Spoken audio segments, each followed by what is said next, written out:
I still can get anxious when it rains.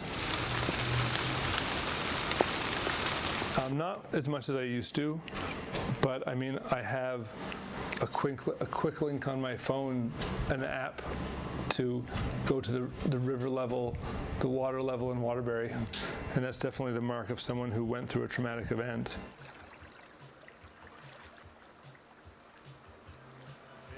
The village of Waterbury flooded in 27.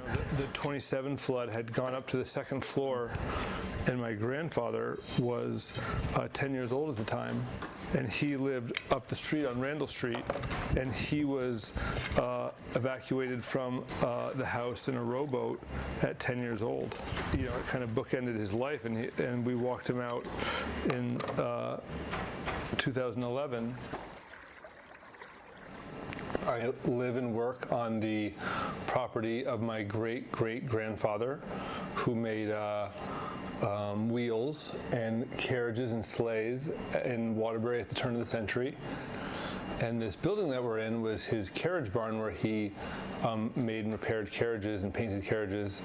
And now it has my pottery studio has been in it for about 7 years, and about 10 years before that I was in the house.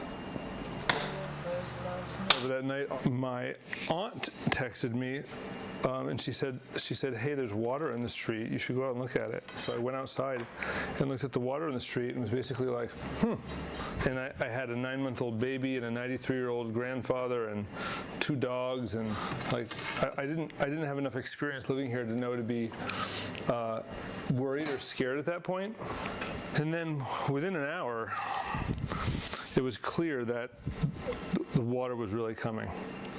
And so I tried to save my studio in the basement, and I was sloshing around in waist-deep water, and I realized that I was panicking, and that the water was getting close to the electrical panel.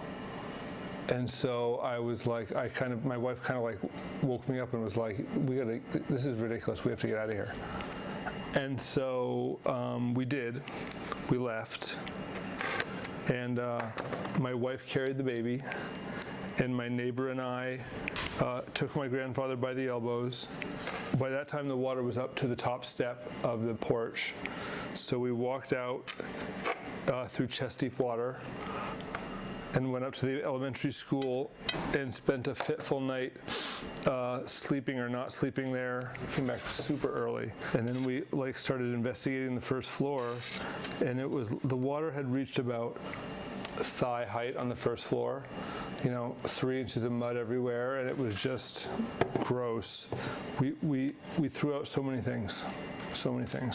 It started with just the neighborhood people here working on their houses, and then by 2 or 3 days post-flood, all kinds of people were showing up, just walking into our neighborhood and and just saying what can I do? How can I help? And my grandfather, after the flood, he was 94, and he was very much in his routine before the flood, but the flood knocked him off of his routine. He went downhill really fast and passed away that fall.